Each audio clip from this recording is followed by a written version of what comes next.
नमस्कार, आदाब। Crime petrol city crimes अध्याय के आज के एपिसोड में आप सबका स्वागत है। गांव कस्बों से रोजाना कई लोग एक बेहतर जीवन शैली पाने के लिए शहरों का रुख करते हैं। उन्हें लगता है कि यहाँ वो केवल बेहतर रोजगार ही नहीं बल्कि एक बेहतर जीवन की शुरुआत भी कर सकते हैं, जिसके लिए उन्हें दिन रात संघर्ष करना पड़ता है। और ये संघर्ष इस हद तक होता है कि अच्छी जीवन शैली तो दूर बल्कि गुजारा करना भी मुश्किल हो जाता है। और यही संघर्ष कई बार कई तरह के अपराधों को जन्म देता है।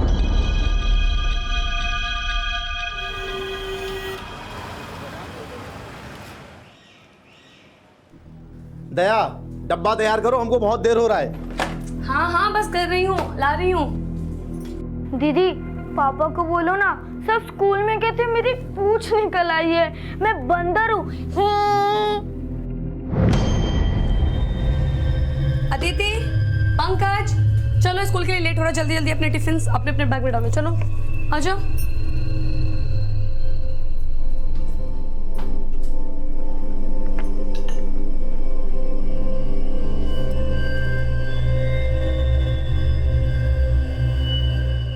पापा वो हाँ बेटा बोलो, क्या बात है?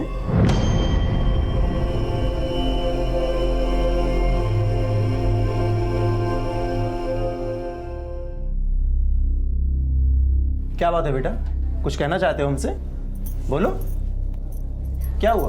अरे इसका एग्जाम आ रहा है ना, तो इसीलिए परेशान हो रही है। हम बोले ना बेटा कि तुम अच्छे नंबर से पास करोगी, फिर क्यों इतना टेंशन ले रही हो? मम्मी, मुझे भी। तुमको भी। अच्छा सुनिए, हम आपका टिफिन बांध के वहां रख दिए हैं, हम इनको स्कूल छोड़ के आते हैं। हाँ ठीक। चलो।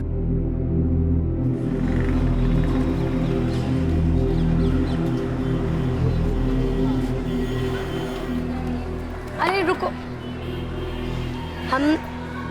हम ना छुट्टी के बाद यहीं पे आएंगे। कोई मस्ती नहीं और कहीं मत जाना, ठीक है?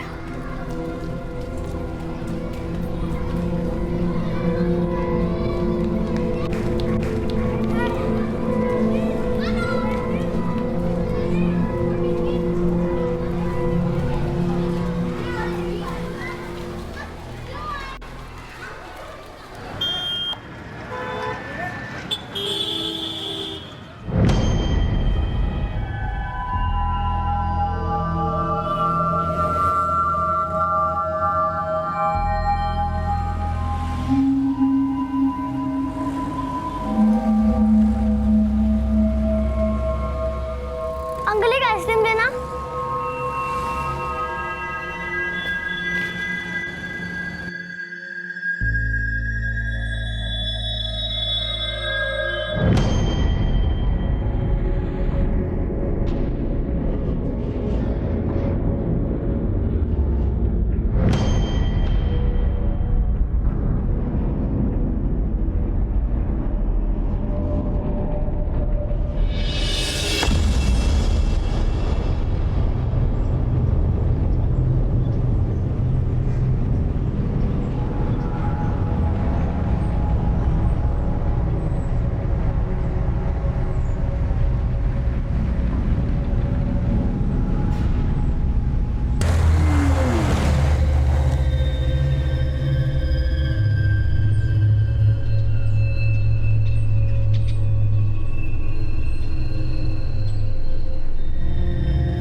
आलू कचालू बेटा कहाँ गए थे? बंदर की झोपड़ी में सो रहे थे। आलू कचालू बेटा कहाँ गए थे?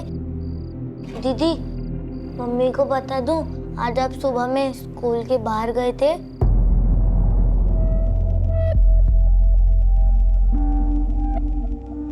और कैसे हो? बढ़िया है। क्या निरंजन, ऐसे कब तक घिसते रहेगा? सुबह नौकरी करता है, शाम को नौकरी करता है। अरे ऐसे काम करेगा बीमार पड़ जाएगा। हमें घर में खाली बैठने की आदत नहीं है। और तुम्हारा क्या है? तुम्हारा तो यहाँ घर है, तुम्हारी बीवी कमाती है, हमको अपने बीवी बच्चे सबका देखभाल करना पड़ता है।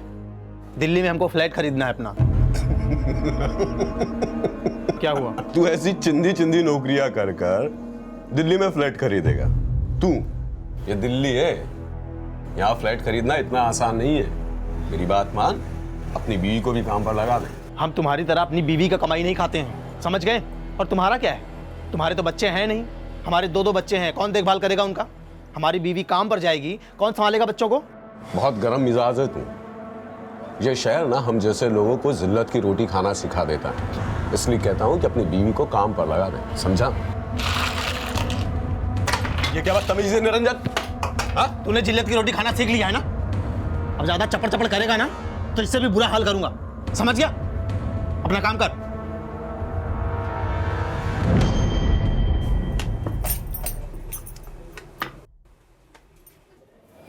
देख ली सीरियल? हाँ मम्मी। और अदिति कहाँ है?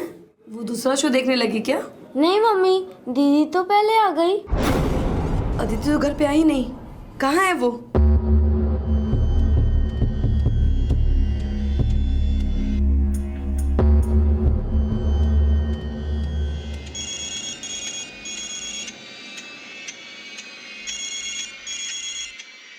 हाँ दया बोलो। सुनिए जी, अदिति कहीं नहीं मिल रही है। क्या? वो श्रीधर के घर में टीवी देखने गई थी, पंकज लौट के आया लेकिन अदिति नहीं आई और श्रीधर भी घर पे नहीं है। अरे आस पड़ोस में पता करो, किसी और के घर में गई होगी। तुम पता करो, मैं यहाँ पर काम खत्म करके जल्दी आने की कोशिश करता हूँ, ठीक है?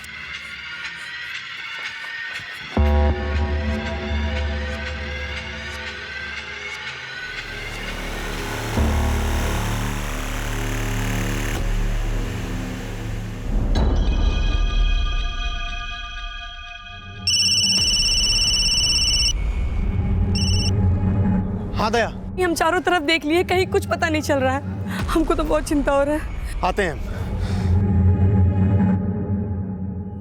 अरे भाई, वो मेरी बेटी अदिति को देखा क्या? यहीं पे खेल रही थी शाम को। अरे निरंजन भाई, कौन सी दुनिया में हो? ये दिल्ली है दिल्ली, यहाँ रोज बच्चे गायब होते हैं। जल्दी पुलिस को फोन करो। हाँ।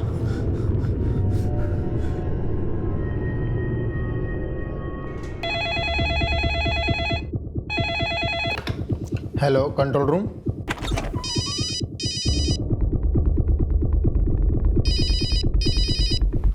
हेलो, इंस्पेक्टर गौतम मिश्रा है। आप डिटेल्स भिजवाइए, मैं दिखवाता हूँ। आई लुक इनटू इट, आप जल्दी से डिटेल्स भिजवाइए। जी। हेलो। हाँ Naveen. Yes sir. Yamuna Vihar Janata colony से एक लड़की लापता हुई है, 7 साल की है, नाम अदिति है। मैं डिटेल्स भेज रहा हूँ, फौरन वहाँ पहुँचो। Okay sir.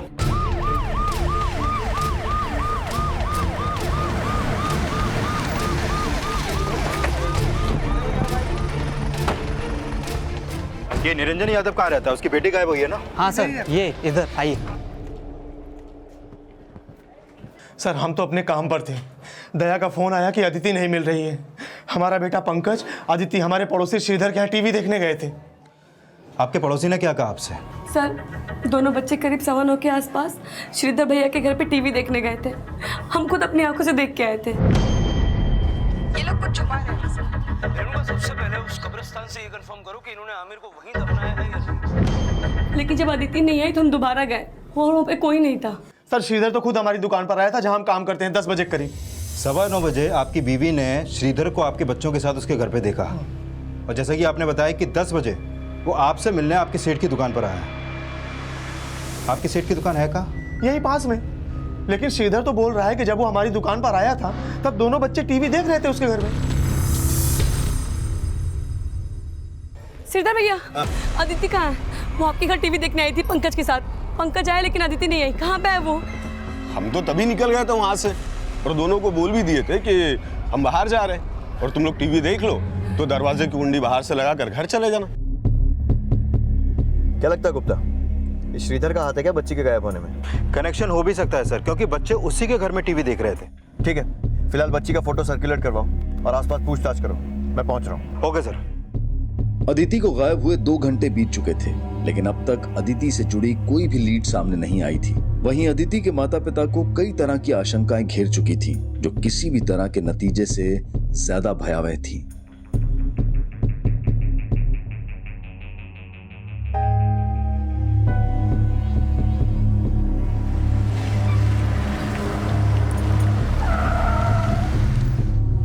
सर, यहाँ किसी ने भी अदिति को यहाँ से बाहर जाते हुए नहीं देखा है, और पेट्रोलिंग टीम से भी अभी तक कोई अपडेट नहीं मिला है। मतलब किसी इनसाइडर का काम हो सकता है। मलिक, जितने भी घर हैं हर घर में सर्च करो।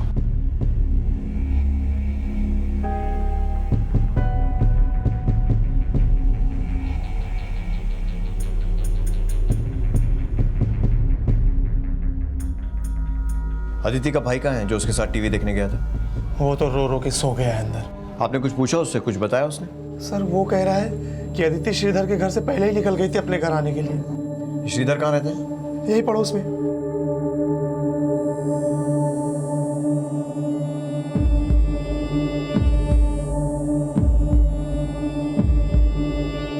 जब अदिति गायब हुई कहाँ था तू?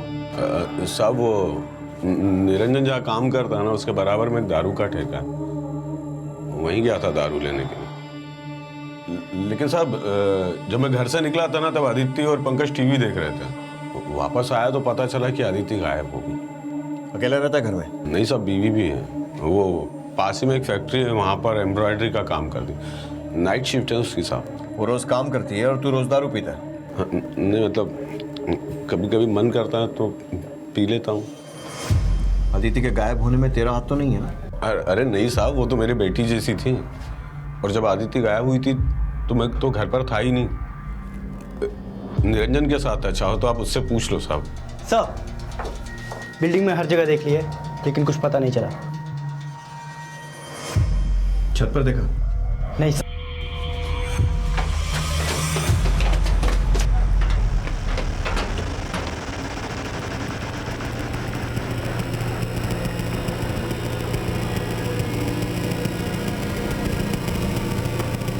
नवीन सर,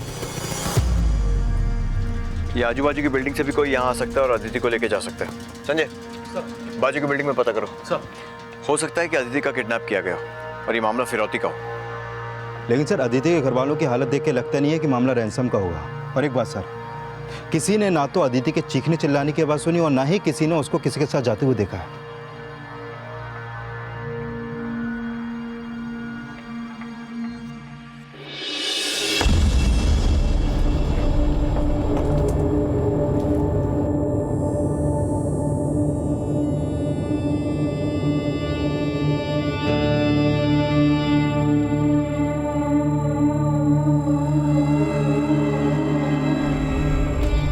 Let's go.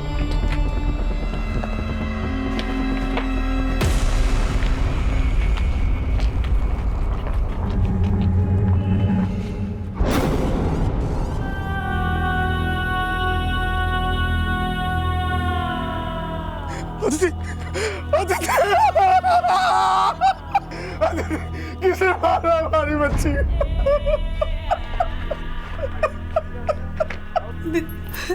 अरे मुझे कोई कुछ बता क्यों नहीं रहा? कहाँ है अदिति? है अदिति है, इधर ही है। मेरी बेटी कहाँ है? नवीन लगता है कोई फुसलाकर इस बच्ची को उस छत पर लेकर आया होगा। वहाँ इसके साथ सेक्सुअल असॉल्ट किया और उसके बाद वहीं पर मार दिया। अब ऐसा करने वाला इन दोनों बिल्डिंग में रहने वाला कोई भी हो सकता है। यहाँ रहने वाले हर आदमी की लिस्ट बनाओ। हो सकता है शायद किसी की इस पे पहले से बुरी नजर हो। अदिति के अड़ोस पड़ोस में रहने वाले हर इंसान की डिटेल्स ली जा रही थी।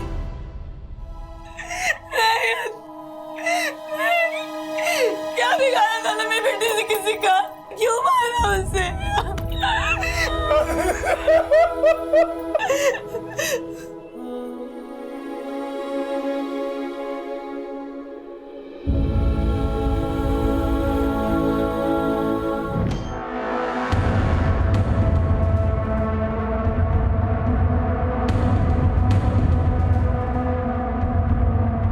पहले तू खुद अपने फ्लैट से निकला, फिर अदिति को इशारे से बुलाया और तू ही उसे अपने साथ लेकर छत पे गया, उसका रेप किया, उसे मार के फेंक दिया। नहीं सर, मेरा यकीन करो, मैंने कुछ नहीं किया। मेरा यकीन करिए सर। अदिति कल बोल रही थी पापा से कुछ बात करना है। पापा वो क्या बात है बेटा, कुछ कहना चाहते हो हमसे? पता नहीं क्या बात थी, गुमसुम सी थी कुछ दिन से। कल पंकज बोल रहा था कि स्कूल से भी कहीं बाहर गई थी। मम्मी वो आप जब हमें स्कूल छोड़ के गई थी तभी दीदी स्कूल के बाहर चले गई थी। क्या? तुमने ये बात हमको पहले क्यों नहीं बताई? हमने बात की थी उससे, लेकिन वो रोने लगी। हमें लगा आप काम से आओगे तुम आपको सब बता देंगे, लेकिन दोनों टीवी देखने चले गए।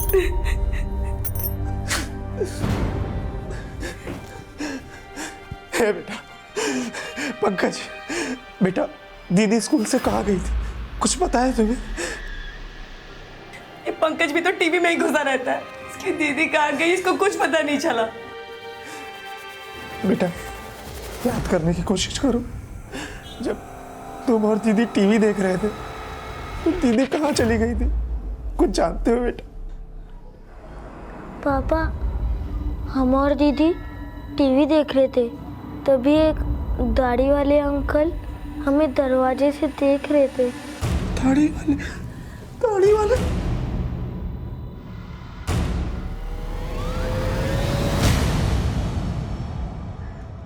अंकल, दीदी उस दाढ़ी वाले अंकल के साथ ही गई थी। आप जानते हो उन्हें?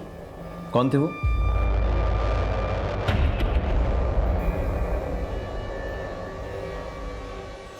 अच्छा, वो वहाँ कब आए थे? शुरू से बताओ। हम और दीदी टीवी देख रहे थे, तभी श्रीधर अंकल चले गए। बच्चों मैं बाहर जा रहा हूँ, तुम लोग टीवी अगर देख लो तो बाहर से दरवाजा लगाकर बंद कर देना।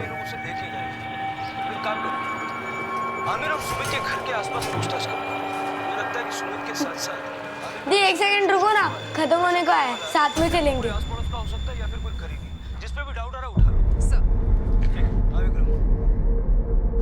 हमने देखा दीदी उस दाढ़ी वाले अंकल के साथ ही गई थी। सर, आपको एक बात और बतानी थी। क्या? पंकज बता रहा था कि अदिति कल स्कूल से कहीं बाहर गई थी और छुट्टी होने पर आई थी। कहाँ चली गई थी? ये तो पंकज को भी नहीं मालूम, लेकिन अदिति ने ऐसा पहले कभी किया नहीं है। क्या उसको स्कूल में किसी से कोई परेशानी थी? लगता तो नहीं सर। पैसों की तंगी की वजह से इस बार हम सही समय पर फीस नहीं जमा कर पाए थे, तो इन दोनों को प्रिंसिपल ने सजा दी थी। हमें और दीदी को क्लास के बाहर खड़ा किया था।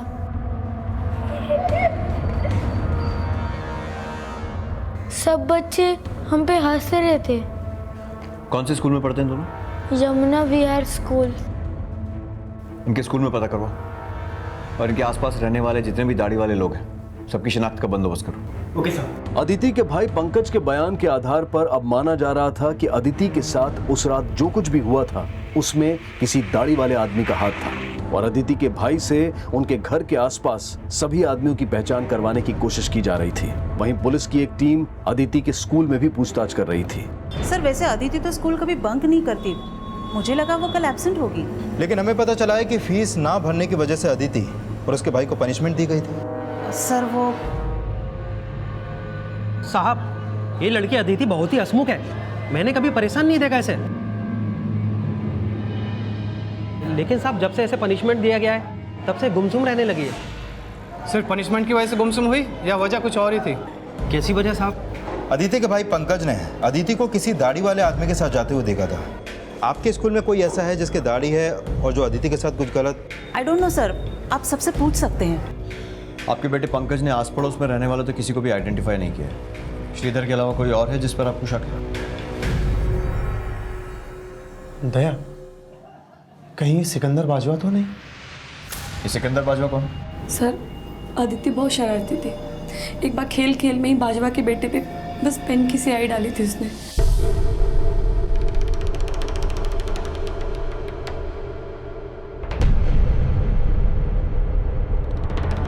निरंजन, तेरी लड़की ने मेरे बेटे का 1000 रुपए का शर्ट खराब किया है, पैसे देने होंगे तुझे। अंकल, सोनू ने भी एक बार मेरे ऊपर इंक फेंकी थी। चुप रह चीरी मेरी, पूरी सोसाइटी को पता है तू कितनी शैतान है।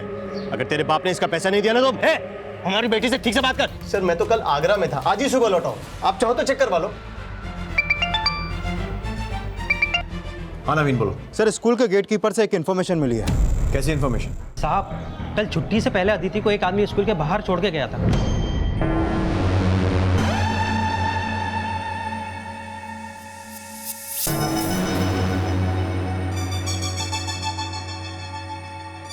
रुक बेटा रुक। इस वक्त? अभी तो स्कूल की छुट्टी होने वाली है। और वो आदमी कौन है जो अभी छोड़ के गया? तुम्हारी मम्मी कहाँ है? बोलो बेटा कुछ। बच्ची कुछ नहीं बोली और फिर एकदम से स्कूल की छुट्टी हो गई और वो अपने भाई के साथ चली गई। वो आदमी जो अदिति को छोड़ के गया, उसको पहले भी कभी देखा अदिति के साथ? नहीं साहब, मैं नहीं जानता वो आदमी कौन था। उस आदमी का स्केच बनवा सकते हो? हाँ साहब, बनवा सकता हूँ।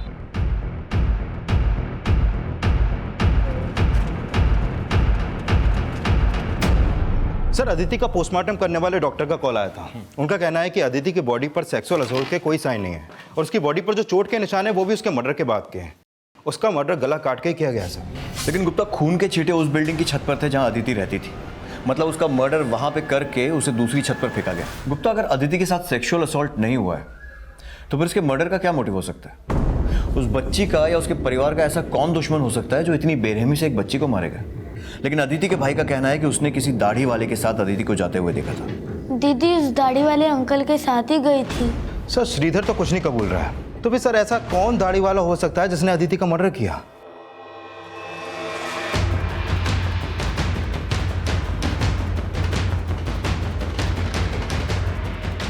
वॉचमैन के बयान के आधार पर उस इंसान का स्केच तैयार किया गया जिसने अदिति को स्कूल छोड़ा था और पूछताछ के दौरान उस अनजान शख्स से जुड़ी एक अहम लीड पुलिस के हाथ लगी।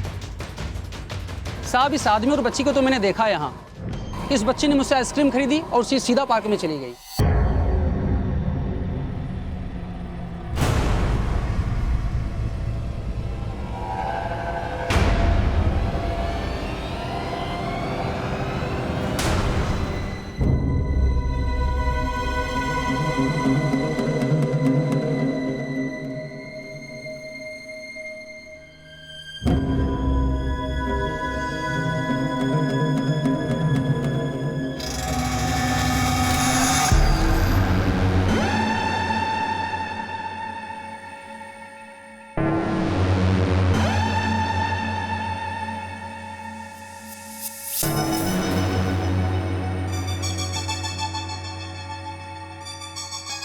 क्या टाइम रहा होगा? सर, दोपहर का वक्त था।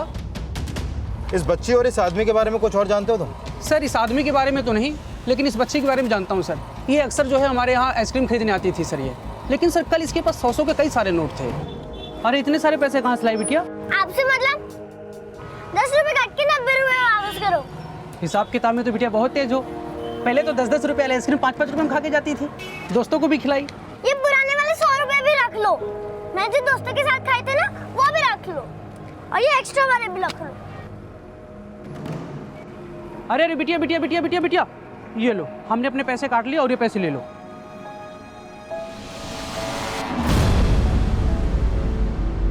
लेकिन सर जब वो बच्ची पहले आइसक्रीम खाने आती थी तो उसके पास पूरे पैसे भी नहीं होते थे, लेकिन कल बहुत पैसे थे सर उसके पास।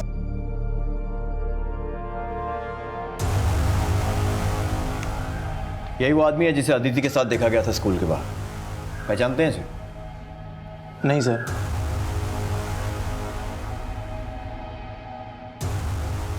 सर ये तो यहीं का एक इलेक्ट्रीशियन है। इलेक्ट्रीशियन? हाँ सर, शंकर नाम है इसका और मार्केट में इसकी दुकान है और यहीं बगल में रहता है।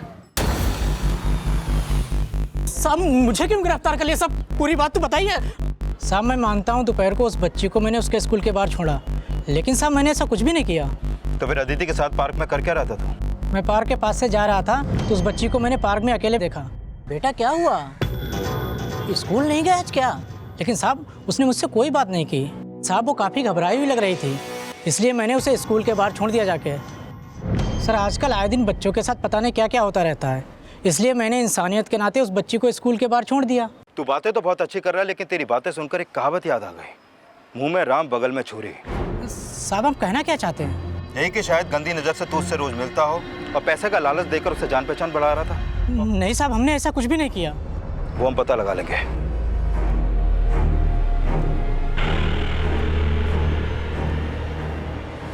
नहीं अंकल, ये वो नहीं है।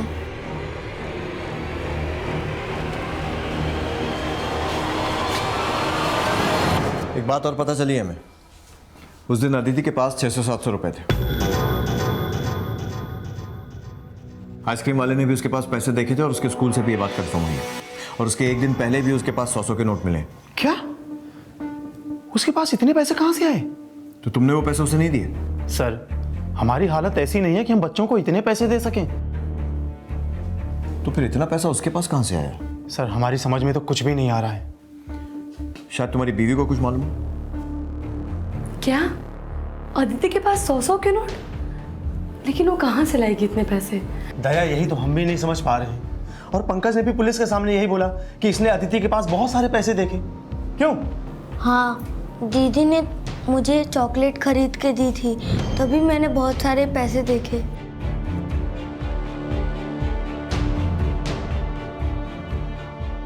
दीदी, इतने सारे पैसे आपको किसने दिए? दीदी ने हमें कुछ नहीं बताया। और तूने हमें पहले क्यों नहीं बताई ये बात? हमें लगा अब दीदी के ऊपर गुस्सा करोगी। निरंजन की आर्थिक स्थिति बेहद कमजोर थी और ऐसे में निरंजन की 7 साल की बेटी के पास 700-800 रुपए होना काफी चौंका देने वाली बात थी। आखिर अदिति के पास इतने सारे पैसे कहां से आए? क्या आर्थिक तंगी में पली अदिति को कोई इतने पैसे देकर बहला रहा था? क्या वजह थी कि हमेशा खुश रहने वाली अदिति अपनी हत्या से 2 दिन पहले से उदास नजर आ रही थी? उसकी हत्या में उसके पास देखे गए पैसों का क्या कनेक्शन था?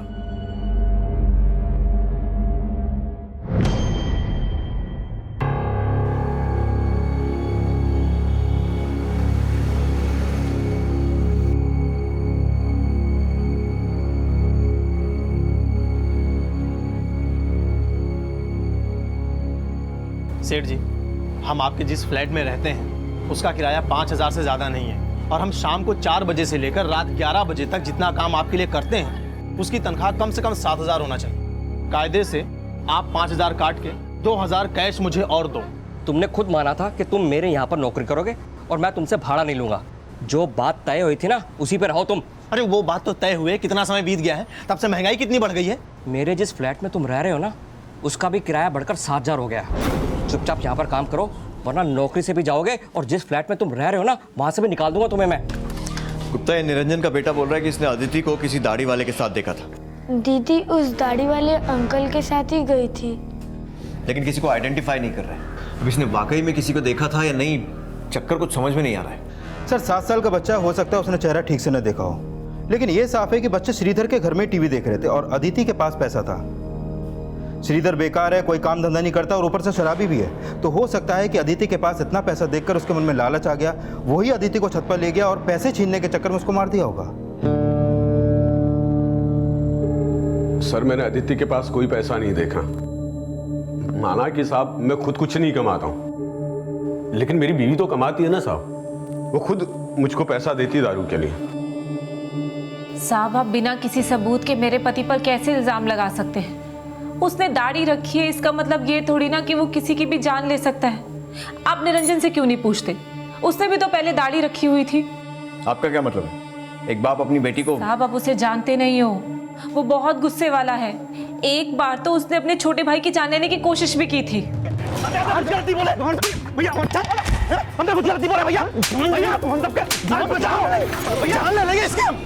तुमने अपनी बीवी के लिए हमारी जान लेने की कोशिश की, हम छोड़ेंगे नहीं तुम्हें, मार डालेंगे तुमको। अब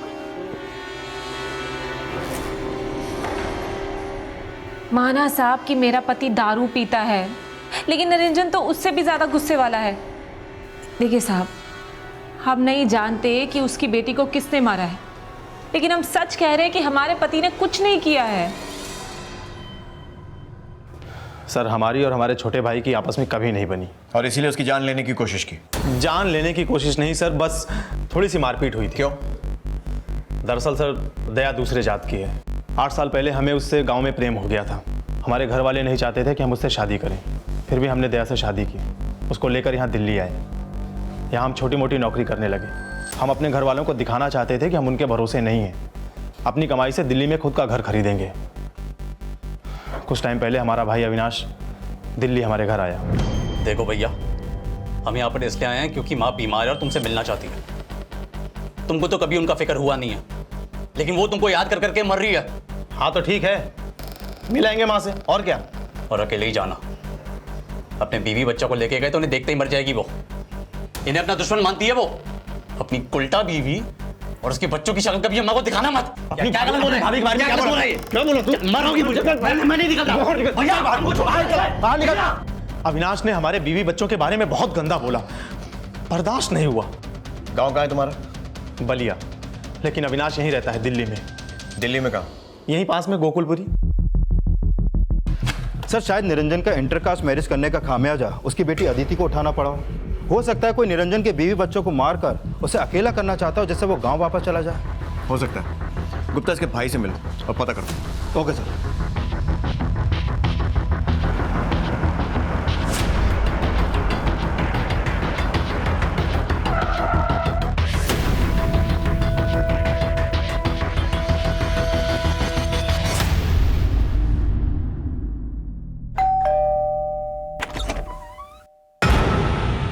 साहब ये सच है, निरंजन एक दूसरी जात की औरत के साथ शादी करके हमारे पूरे खानदान का नाम उसने मिट्टी में मिला दिया है। लेकिन हम आपको सच कह रहे हैं, हम यहाँ पे बस अपना काम धंधा करने आए हैं। हमारी बीमार माँ उससे मिलना चाहती है और ये बताने के लिए मैं उसके घर गया, उल्टा वो हमारी जान के पीछे उतारू हो गया। तो फिर ऐसा तो नहीं कि उससे बदला लेने के लिए तूने उसकी बेटी को मार दिया? साहब लगता है निरंजन ने हमसे बदला लेने के लिए आपको हमारे खिलाफ भड़काया है और अपना किया छिपाने के लिए हमें फंसा रहे हैं। आपने किया मतलब? तुम कहना चाहते हो कि निरंजन ने ही अपनी बेटी को मारा है? साहब देखिए, वो हमेशा से गर्म मिजाज का रहा है और अब गरीबी के कारण उसका दिमाग और भी खराब हो गया। साहब गांव में अच्छी भली खेती बाड़ी करता रहा और यहाँ पैसे के मत आ जाए। साहब हो सकता है गरीबी के बोझ में उसने अपना एक बोझ कम करने के लिए अपनी बेटी की जान ले ली हो। सर ये साफ है कि निरंजन की आर्थिक हालत ठीक नहीं, लेकिन हैरानी की बात तो यही है कि आखिर अदिति के पास इतने पैसे आए कहाँ से? और अब निरंजन का भाई अविनाश ये शक जता रहा है कि हो सकता है कि निरंजन ने ही गरीबी से तंग आकर अपनी बेटी को मारा हो। खुद को बचाने के लिए झूठ भी बोल सकता है। अदिति के मर्डर वाली रात इस अविनाश की एक्टिविटीज पता करो और इस निरंजन को भी इन्वेस्टिगेट करो। पंकज ने अदिति को किसी दाढ़ी वाले के साथ देखा था, ये बात निरंजन ने हमें मर्डर के अगले दिन बताई थी।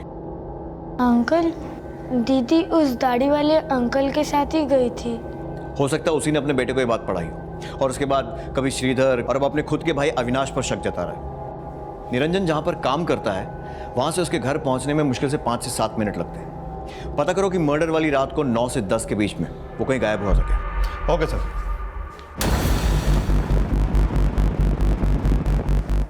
सर मैं तो रोज़ रात को 8 बजे दुकान से निकल जाता हूँ और मेरे बाद रात 11 बजे तक निरंजन अकेला इस दुकान को संभालता है। सर उसके अलावा यहाँ पर और कोई वर्कर भी नहीं है, इसलिए वो तो दुकान को छोड़ के जा नहीं सकता। मतलब आप साफ कर रहे हैं कि निरंजन का अपने बेटे के मर्डर में कोई हाथ नहीं है? सर मैं मानता हूँ कि उसे पैसों की तंगी थी, इसी वजह से वो मेरा भाड़ा भी नहीं दे पा रहा था और इसलिए मैंने उसको यहाँ पर नौकरी दी और उसका भाड़ा माफ़ कर दिया।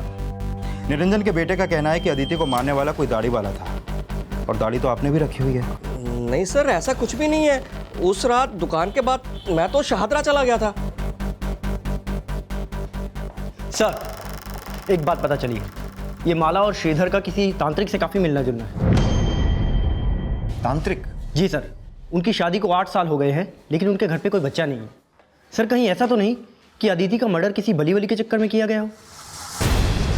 ये देखिए सर, ये उस तांत्रिक की फोटो है। हाँ साहब, हम उस बाबा से मिलते थे अपने गोद भरने के उपाय जानने के लिए, लेकिन साहब उस बाबा ने हमें कभी भी बली वली का उपाय नहीं बताया। सिर्फ बली का उपाय नहीं, अदिति के मर्डर वाली रात को वो खुद बलि देने आया था वहाँ पर, इसीलिए मर्डर वाली रात को तुमने उसे फ़ोन लगाया था। तुम वहाँ नहीं थी और श्रीधर भी वहाँ से निकल गया था। नहीं साहब, ऐसी कोई बात नहीं है साहब, वो बाबा तो बली वली में विश्वास ही नहीं रखते और साहब निरंजन हमसे ज़्यादा उनमें श्रद्धा रखता है। निरंजन? जी साहब, उस निरंजन ने ही तो मिलवाया था हमें बाबा से। सर हमने ही श्रीधर और माला को उस तांत्रिक बाबा से मिलाया था, लेकिन उसके कुछ समय बाद हमने उस तांत्रिक बाबा के यहाँ जाना छोड़ दिया था। लेकिन तुम मुझसे मिलते क्यों थे? सर हमें कुछ अच्छा काम नहीं मिल रहा था, घर का खर्चा बड़ी मुश्किल से चल रहा था, तो हमने सोचा कि शायद बाबा के उपाय से कुछ चमत्कार हो जाए, हम दिल्ली में अपना घर खरीद सकें। लेकिन सर कुछ समय के बाद हमको लगने लगा कि वो तांत्रिक बाबा हमको छल रहा है। छल रहा है या फिर कोई तंत्र मंत्र का उपाय बता दिया था उसने और तुझे भी लालच आ गया कि एक रात में करोड़पति हो जाएगा? सर आप कहना क्या चाह रहे हैं? वही जो तू समझ रहा है। कहीं ऐसा तो नहीं है ना कि अदिति का खून किसी तंत्र मंत्र के चक्कर में हुआ और तूने ही अपनी बेटी? नहीं सर, अगर उसने हमारी बेटी की बलि के उपाय के बारे में कहा होता हम उसको वहीं काट डालते। अच्छा, और अदिति का गला किसने काटा? उस तांत्रिक ने या फिर तंत्र मंत्र का उपाय बताता था ना वो? तू ये बता कि उसने किसको उपाय बताया, तुझे या फिर श्रीधर और उसकी बीवी को? आर्थिक तंगी से जूझता निरंजन जल्द से जल्द अमीर बनने की मृत तृष्णा में अपनी कमाई का एक बड़ा हिस्सा एक तांत्रिक की दक्षिणा में खर्च कर रहा था। वो सोच रहा था कि वो तांत्रिक उसकी जिंदगी में एक ऐसा चमत्कार कर देगा जिसके बाद वो रातों रात अमीर बन जाएगा और दिल्ली जैसे शहर में उसका अपना घर होगा। लेकिन सच्चाई ये थी कि अपने परिवार की बुनियादी जरूरतों को पूरा करने के लिए उसे 16-16 घंटे काम करना पड़ रहा था। पर क्या कोई बाप अपनी गरीबी के बोझ को कम करने के लिए अपनी ही बेटी को मारेगा? या फिर जल्द से जल्द अमीर बनने का कोई झूठा भ्रम उसे ऐसा करने के लिए ललचा देगा? अदिति के मर्डर में जितनी निरंजन की भूमिका शक के घेरे में थी, उतना ही शक श्रीधर और माला पर भी किया जा रहा था। और यह जानने की कोशिश भी की जा रही थी कि कहीं उस तांत्रिक के छलावे में आकर उन्होंने अदिति का मर्डर तो नहीं किया था। और इस राज को जानने के लिए अब उस तांत्रिक की भूमिका को भी टटोला जा रहा था। कैसी बात कर रहे हैं आप? हम किसी को बलि का उपाय नहीं बताते। लेकिन मुझे लगता है कि तूने बताया है, या तो श्रीधर या उसकी बीवी को या फिर अदिति के बाप निरंजन को। खैर सच क्या है वो तो हम उगलवा ही लेंगे। नवीन लेके चलो इसको। ऐसे कैसे आप किसी को ले जा सकते हैं? देखिए हमारी बात सुनिए, क्या कर रहे हैं आप लोग? देखिए तांत्रिक बाबा के साथ साथ माला, श्रीधर, निरंजन सबको टटोला जा रहा था और अब अदिति के भाई से भी उस तांत्रिक की पहचान करवाई जा रही थी। लेकिन कुछ भी साफ नहीं हो पा रहा था। निरंजन के भाई अविनाश, पड़ोसी सिकंदर बाजवा सबको इन्वेस्टिगेट किया जा रहा था। और अब एक बार फिर से पुलिस ने इस पूरे केस को रिविजिट किया।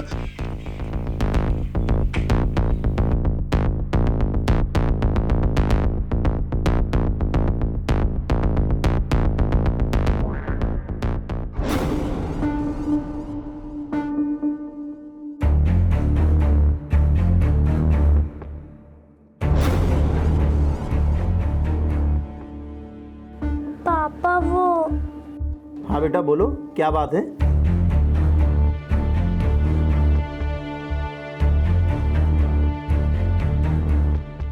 क्या बात है बेटा, कुछ कहना चाहते हो हमसे? बोलो। उस दिन अदिति के पास 600-700 रुपए थे। आइसक्रीम वाले ने भी उसके पास पैसे देखे थे और उसके स्कूल से भी ये बात कंफर्म हुई है। और उसके एक दिन पहले भी उसके पास 100 के नोट मिले।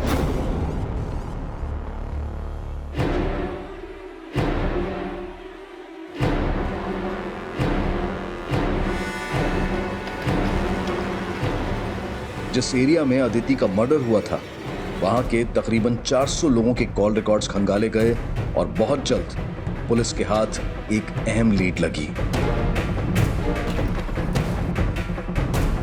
ये मोहित सैनी का फोटो सर, और मोहित की फोन लोकेशन अक्सर निरंजन के घर के आसपास की रहती थी और अदिति के मर्डर वाली रात भी मोहित सैनी का फोन वहीं पर एक्टिव था।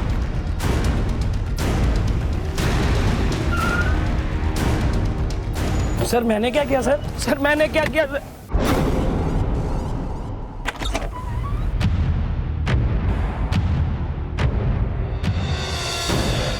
अब नौटंकी करने से कोई फायदा नहीं है। मोहित सैनी ने हमें सब कुछ सच सच बता दिया है और तुम्हारी भलाई इसी में है कि तुम भी सब सच बोल दो। हमसे बोलोगे? हमें लगा कि मोहित सैनी के पास काम करके हम अपने पति का हाथ बटाएंगे, लेकिन निरंजन जी के पास तो हमारे लिए टाइम ही नहीं था, ना ही बच्चों के लिए।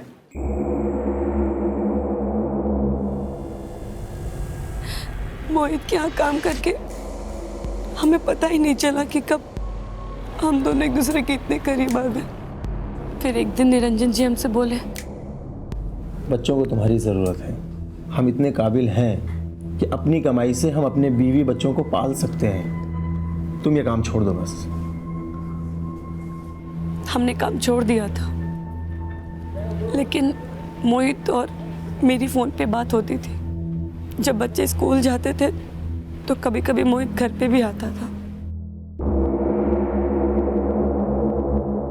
और उस दिन अदिति की तबीयत खराब हो गई थी और वो स्कूल से जल्दी आ गई घर।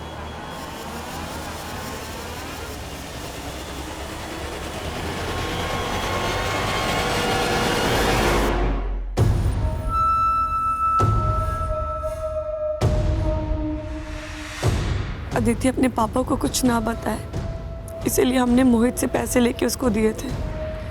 तब तो चुप हो गई थी, लेकिन हमें लग रहा था कि कहीं वो अपने पापा को सब कुछ बता ना दे। अरे इसका परीक्षा आ रहा है ना, इसीलिए परेशान हो रही है। हमें लगा कि अगर निरंजन को सच पता चलेगा तो उनका गुस्सा इतना खराब है वो हमें जान से ही मार देंगे। हमारे पास दूसरा कोई चारा नहीं था। उस रात जब अदिति पंकज के साथ टीवी देखने गई,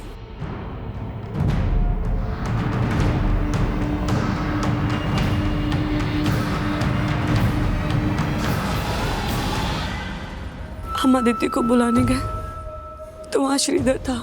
जब हम थोड़ी देर बाद फिर गए तो श्रीधर वहाँ पे नहीं था। हमने अदिति को इशारे में बुलाया और छत पे लटके गए। मेरे पास कोई दूसरा चारा नहीं बचा था। ना अपने पति को छोड़ सकती थी और न ही मैं मोहित को छोड़ना चाहती थी।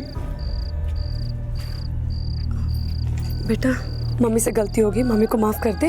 पापा को कुछ मत बताना, ठीक है? नहीं मम्मी, हम पापा को सब कुछ बता देंगे। पापा ने बोला झूठ बोलना पाप है। बेटा, मम्मी आपसे बहुत प्यार करती है, पापा को बस कुछ मत बताना, ठीक है? अगर तुम अदिति को श्रीधर के यहाँ से लेकर गई थी तो फिर पंकज ने ये क्यों कहा कि उसने किसी दाढ़ी वाले आदमी को देखा था? हमने बोला था उससे, हमने बोला था कि अगर वो ऐसा नहीं बोलेगा तो अदिति की तरह हम भी से छोड़ के चले जाएंगे। हमें लगा कि अगर वो ऐसा बोलेगा तो आप मान लोगे कि श्रीधर नहीं उसे अपना झूठ छुपाने के लिए अपनी बच्ची की जान ले ली। ऐसी माँ हो तो।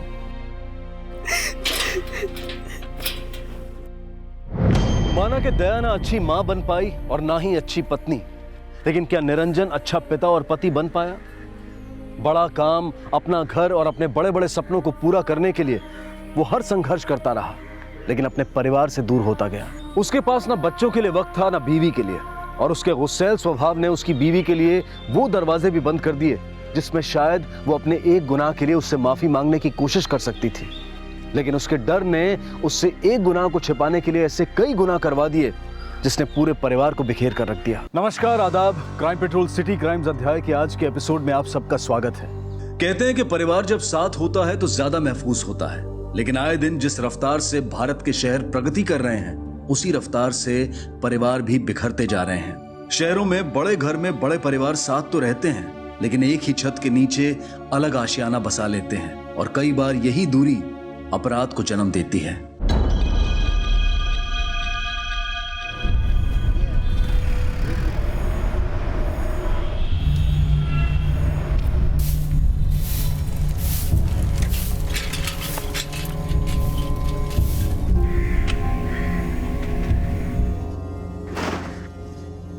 आजकल अखबार बड़े मोटे होते जा रहे हैं। इश्तिहारों के साथ साथ खबरें भी बढ़ती जा रही हैं।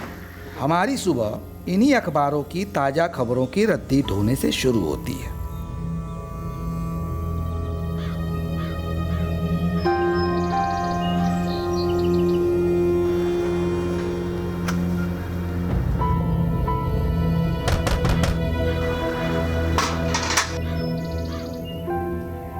तुलानी सेठ के 5 पांडवों के 5 घर और हम उसका अकेला चक्करधारी। बंसी वाले से ज्यादा प्रेशर का काम है, पर हमारा प्रेशर किसी को दिखाई नहीं देता। प्रणाम काकी। Good morning. पेपर क्या है चोटी काटने वाले का राज? 5 राज्यों में से 100 से ज्यादा महिलाओं की चोटी का क्या कर दी आरती? देखिए चला कर। सॉरी आरती, चल ब्रेकफास्ट कर ले। हाँ दीदी।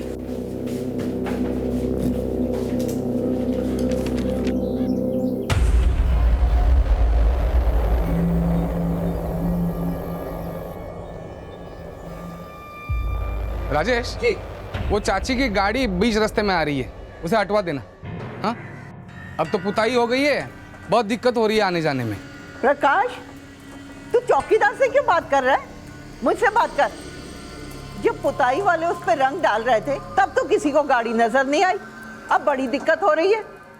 चाची खैर छोड़ो ना इन बातों को, अब राजेश को बोलो और धुलवा लो गाड़ी। अब तो दिवाली भी आ रही है, लाइटिंग का काम शुरू हो जाएगा, फिर स्क्रैच वैच पड़ गया तो फिर। हाँ हाँ, दिवाली तो तुम लोगों की है, हम सब तो ठन ठन गोपाल है। क्या चाची, पूरे तोलानी खानदान में आप ही तो सबसे मालदार हो। सुनीता वो गाड़ी हटवा दो ना प्लीज, वो बड़ी दिक्कत हो रही है यार आने जाने में प्लीज। हाँ हाँ ठीक है, पहले चाचा जी को हमसे प्रॉब्लम थी, अब तुम्हें है, तुम जाओ हटवा दूंगी। अरे हाँ ना, आप लोगों से तो बात करना बेकार है। तू वहां खड़ा खड़ा क्या मुस्कुरा रहा है, भाग यहाँ से।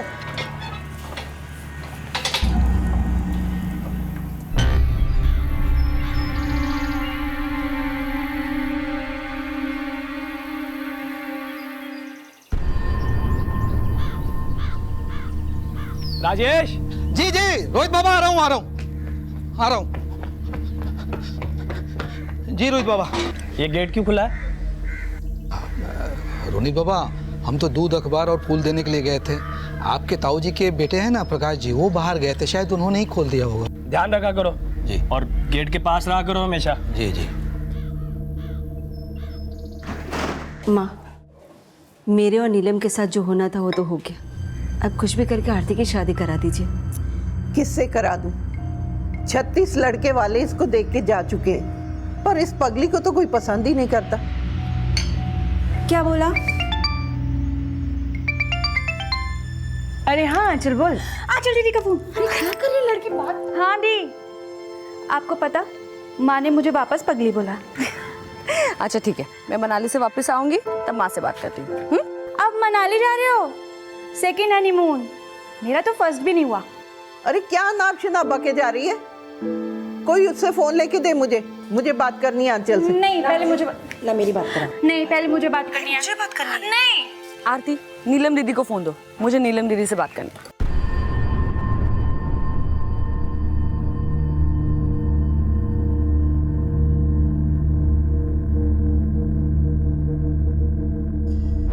राजेश। जी जी मैम।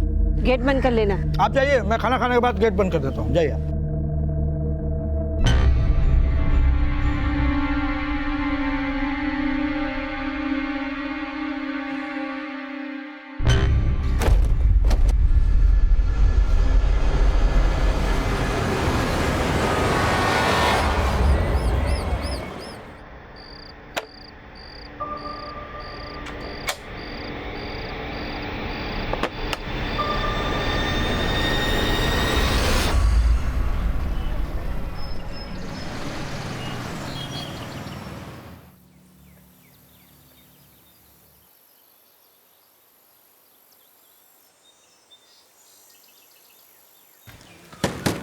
राजेश भाई,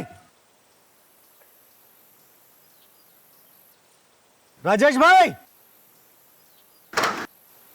राजेश भाई,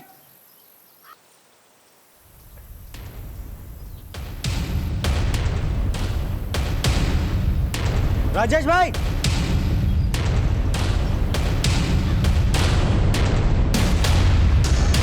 ए, तुम अंदर कैसे आ गए? साहब वो राजेश भाई।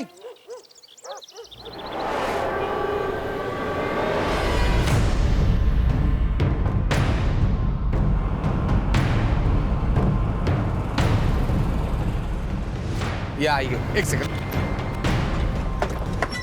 सर आइए, यहाँ हटिए आप लोग, प्लीज साइड देना, साइड होइए।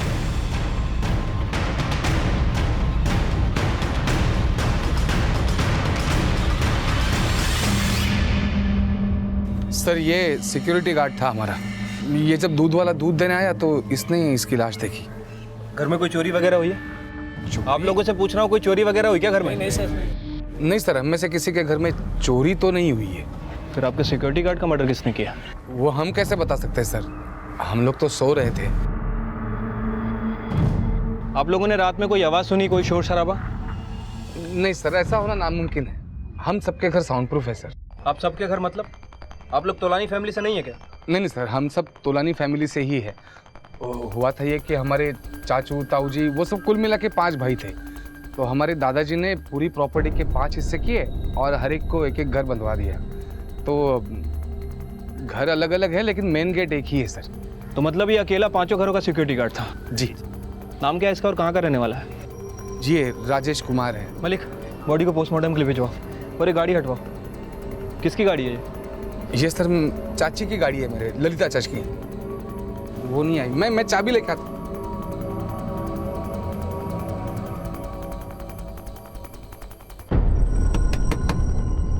सुनीता चाची, रोनित, रोनित!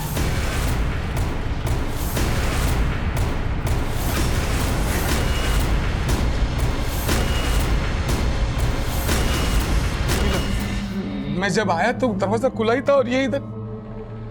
हटिए पीछे। और कौन रहता है यहाँ पे? मेरी चाची और उनकी बेटी है। सुनीता, चाची!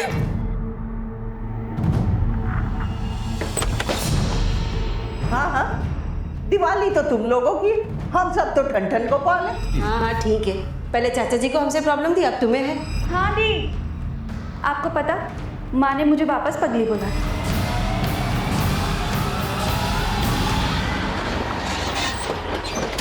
आइए सर। सर इस गेट के अंदर स्वर्गीय पूरनमल तोलानी के 5 परिवार के घर हैं और सर ये यहाँ का सिक्योरिटी गार्ड था राजेश। सर इसके अलावा स्वर्गीय पूरनमल तोलानी के स्वर्गीय बेटे की बीवी ललिता और उनकी 3 बेटियों के कत्ल हुए। बॉडीज वहाँ पे हैं सर। क्या गार्ड को मारने के बाद उन चारों की हत्या की गई? पॉसिबिलिटी है सर। उनका कहाँ है? ये है सर।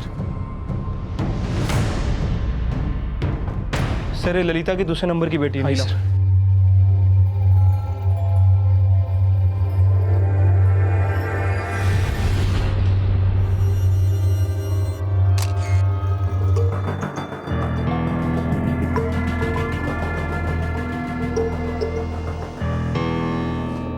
सर इन तीनों ही बॉडी पे ज्वेलरी इंटैक्ट है और सर ये कबर्ड खुला हुआ था। सर जब हम यहाँ आए तो किसी को नहीं पता था कि सिक्योरिटी गार्ड के मर्डर के अलावा इस फैमिली का ही मर्डर हो चुका है। वो तो सर ललिता के भतीजे प्रकाश ने हमें बताया कि मेन डोर खुला हुआ था। सर देखकर तो लग रहा है कि ये लूटपाट के इरादे से किया गया है। पहले सिक्योरिटी गार्ड को मारा, फिर इस फैमिली को, और कबर्ड में जो मिला लेकर चले गए। विनय, सबके मर्डर एक ही तरह से गला काट के किए गए हैं और घाव देखकर लगता है कि इनके मर्डर 4 से 5 घंटे पहले ही हुए हैं। और सर पूरे ही घर में कहीं भी फोर्स एंट्री के कोई निशान नहीं है। विनय, लूट का समय रात का है तो जाहिर सी बात है ये लोग सो रहे होंगे। दरवाज़ा अंदर से ही बंद होगा और मेन गेट भी अंदर से ही बंद होगा। इन्होंने दरवाज़ा खोला, इसका मतलब नॉक करने वाला कोई जानकार ही होगा। सर मतलब गार्ड का मर्डर करना और ये कबर्ड से पैसे गायब करना एक तरह का कवर अप हो सकता है। शायद उनका मकसद इन्हें खत्म करना ही था। विनय, हम किसी भी पॉसिबिलिटी को नज़रअंदाज नहीं कर सकते। सर देखकर तो लग रहा है कि ये काम किसी फैमिली मेंबर का ही है, क्योंकि जहाँ हमें सिक्योरिटी गार्ड की बॉडी मिली वहाँ सभी की फैमिली थी सिवाय इस फैमिली के। इस घर में सीसीटीवी है? नहीं सर। बॉडीज को पोस्टमार्टम के लिए भेजो। फॉरेंसिक वालों से कहो घर के चप्पे चप्पे की अच्छी तरह से जांच करें। ठीक है सर। बीती रात दिल्ली करोल बाग के रिहायशी इलाके में जाने माने तोलानी परिवार के 4 सदस्य और उनके सिक्योरिटी गार्ड का मर्डर हो चुका है। पुलिस मौका वारदात पर पहुंच चुकी है और छानबीन कर रही है। मैं कैमरामैन आकाश के साथ लईक खान।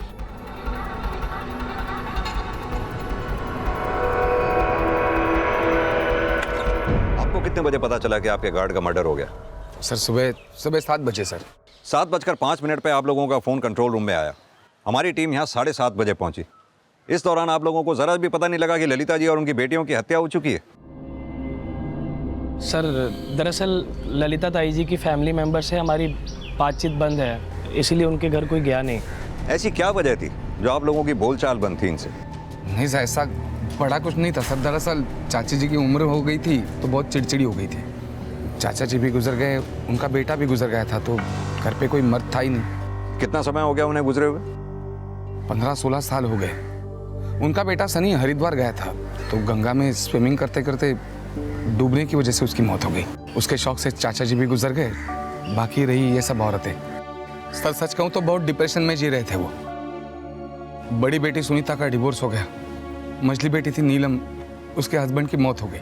छोटी बेटी थी, उसकी दिमागी हालत ठीक नहीं थी, इसलिए उसकी शादी नहीं हो पाई। सब अंदर ही अंदर घुट घुट के जी रहे थे सर। कभी बाहर निकलते ही नहीं थे और कभी बात की तो कोई ना कोई कारण निकाल कर झगड़ा करते थे। सर हमने तो हमेशा उनका दुख बांटना चाहा, लेकिन उन्होंने खुद ही हमें पराया कर दिया था सर। और अब तो ललिता जी का पूरा परिवार ही खत्म हो गया। नहीं सर, ऐसा नहीं है। उनके और एक मजली बेटी है आंचल। वो शादीशुदा है, वो यमुना विहार में रहती है अपने पति के साथ। उसको इन्फॉर्म किया? जी नहीं सर, एक्चुअली उनका कुछ कांटेक्ट नंबर नहीं है हमारे पास, इसलिए।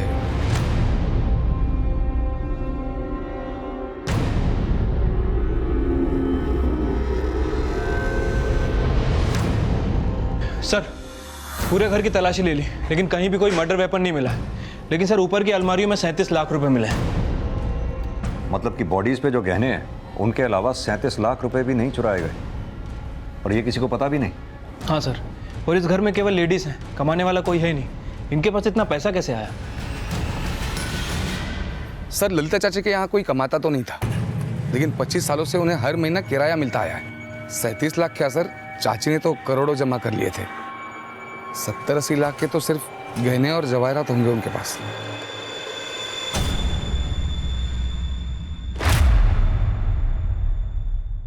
गुजरे दौर में स्वर्गीय पूरनमल तोलानी का नाम दिल्ली के रईस लोगों में आता था। उनकी सेकेंड और थर्ड जनरेशन के पास जमीन जायदाद और धन दौलत की कोई कमी नहीं थी। लेकिन सवाल यह था कि स्वर्गीय पूरनमल तोलानी की 80 वर्षीय बहू ललिता तोलानी और उनकी 3 बेटियों को सिर्फ लूट के इरादे से मौत के घाट उतारा गया था, या फिर उनके साथ साथ तोलानी परिवार के सिक्योरिटी गार्ड राजेश कुमार के मर्डर का मोटिव किसी और ही एंगल से जुड़ा था। सर तोलानी खानदान के हर घर हर कमरे की तलाशी ली लेकिन फॉरेंसिक टीम को कुछ भी हाथ नहीं लगा। लेकिन विनय, तोलानी फैमिली पे शक न करने की कोई खास वजह नहीं है। विनय, ये तोलानी परिवार के सभी मेंबर्स के कॉल डिटेल्स निकलवाओ। हमें इनसाइड आउटसाइड दोनों एंगल्स इन्वेस्टिगेट करने होंगे। 2 टीम्स बनाओ। ठीक है सर। एक टीम तोलानी परिवार के दोस्त दुश्मन सभी से पूछताछ करेगी, दूसरी टीम आउटसाइडर्स की हिस्ट्री निकालेगी। घर आने जाने वाले सभी ड्राइवर्स, हेल्पर्स, सर्वेंट्स, सबसे हमें हर पॉसिबिलिटी को खंगालना होगा। Yes sir. और हाँ विनय सर, ललिता की मंजली बेटी आंचल का कांटेक्ट नंबर पता करके उसे मिलने के लिए बुलाओ। राजेश की फैमिली को भी। ठीक है सर। तोलानी परिवार के साथ हुई इस घटना ने पूरी दिल्ली में सनसनी फैला दी। पुलिस इनसाइडर और आउटसाइडर दोनों एंगल को खंगाल रही थी। अब तक आउटसाइडर एंगल में लोकल गैंग्स को पकड़ा गया था जो उसी एरिया में एक्टिव थे, लेकिन उनमें से किसी भी गैंग का तोलानी परिवार में हुई लूट और मल्टीपल मर्डर्स में कोई हाथ नहीं था। और अब पुलिस का पूरा फोकस इनसाइडर एंगल पर था। सर ललिता की बड़ी बेटी सुनीता के फोन से हमें आंचल का नंबर मिला है, मैंने उसे इन्फॉर्म कर दिया है।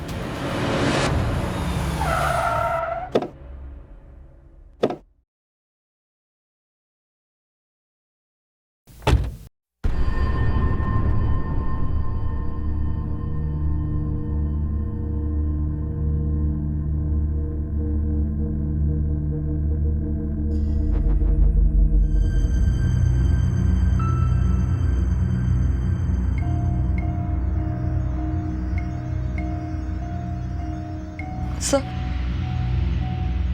मुझे तो कुछ समझ में ही नहीं आ रहा। अभी परसों ही मेरी उनसे बात हुई थी और सब खुश लग रहे थे। यानी आपको किसी पे शक नहीं? हमें पता चला है कि आप लोगों के परिवार की आपके चाचा ताऊ के परिवार से बनती नहीं थी। हम ये जानना चाहते हैं कि आप लोगों के बीच में क्या कोई ऐसा डिस्प्यूट था जिसकी वजह से ये मर्डर्स हुए? नहीं सर, ऐसा कोई डिस्प्यूट नहीं था, लेकिन उन लोगों के बीच में आए दिन लड़ाई झगड़े होते रहते थे।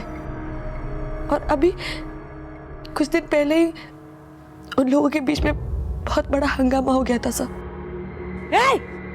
नीचे उतर, नीचे उतर। क्या हो गया मैडम? ये क्या किया तूने? क्या किया? मेरे पापा की गाड़ी कैसे खराब कर ली है? हिम्मत कैसे हो गई? चाची! चाची! हाँ? ये क्या कर रही हो आप? क्या कर? अरे साहब देखो, ये बुढ़िया और पागल औरत मिलकर के मेरे को मारे जा रही है उसे। सुनीता क्या क्यों गरीब आदमी पर हाथ उठा रही हो? हाँ, वो भी इतनी सी बात पर। गरीब? अच्छा, तो तूने इसको बोला होगा कि गाड़ी पे पेंट डाल दे। तू तो चिढ़ता है ना इससे? चाची मैं आप लोगों जैसा नहीं हूँ जो दूसरों बाहर वाले लोगों से अपने लोगों का सामान खराब करवा दूं। वैसे भी रखा क्या इस कार में? दिवाली आ रही है, कबाड़ में बेच दो। अच्छा, कबाड़? अब तू देखना, मेरे मरते दम तक ये गाड़ी यहीं रहेगी। देखती हूँ कौन हटाता है। सर ये सच है कि उस दिन मेरा उनसे बहुत ज्यादा झगड़ा हो गया, लेकिन सर वो वर्कर तो मुझसे भी ज्यादा उन पर खौल रहा था, जिस पर उन्होंने चांटे बरसाए।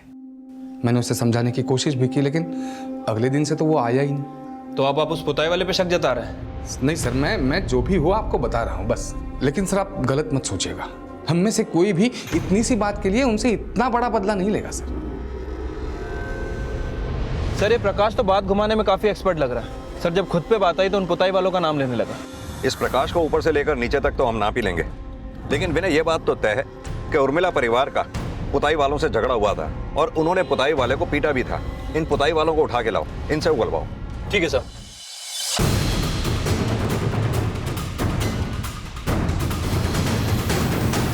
उनके थप्पड़ बहुत परेशान कर रहे थे ना तुझे, इसीलिए मार दिया ना उनको? नहीं साहब, हमने किसी को नहीं मारा साहब। सच बोल, वरना हमारे थप्पड़ नहीं रुकने वाले। साहब हमने कुछ भी नहीं किया साहब, हमने कुछ भी नहीं किया साहब। जिसने भी मर्डर किया होगा वो मेडिकल जानकार होगा। सबका एक ही तरह से गला काटा गया है और मारने वाले को मालूम था कि गले की कौन सी नस को काटनी है। एकदम करेक्टली जगले वेंस को काटा गया ताकि बचने की कोई उम्मीद न रहे। पुलिस के रडार पर वो सब थे जो किसी भी तरह की मेडिकल जानकारी रखते थे। इस घटना को हुए 40 घंटे बीत चुके थे और हर मिनट पुलिस के ऊपर मीडिया और प्रशासन का दबाव बढ़ता जा रहा था। ललिता के परिवार में केवल एक ही मेडिकल एक्सपर्ट है और वो है उसकी बेटी आंचल का पति डॉक्टर योगेश। सर थोड़े समय के लिए अगर मान लें कि आंचल भी इस केस में इन्वॉल्व है तो सर मोटिव काफी स्ट्रांग हो सकता है, क्योंकि ललिता की प्रॉपर्टी की एक आंचल ही अकेली नॉमिनी बचती है। और अगर ये दोनों इस कत्ल में शामिल हैं तो विनय हो सकता है अगले दिन सुबह इनका मनाली जाना अपनी एलिबाई खड़ी करने की साजिश हो सकता है सर। वैसे सर हमें घर में कोई भी फोर्स एंट्री के निशान नहीं मिले हैं। ऐसा हो सकता है कि कत्ल के पहले वाली सुबह ये दोनों मियाँ बीवी घर में घुसे हों, गार्ड ने इनके लिए दरवाजा खोला हो।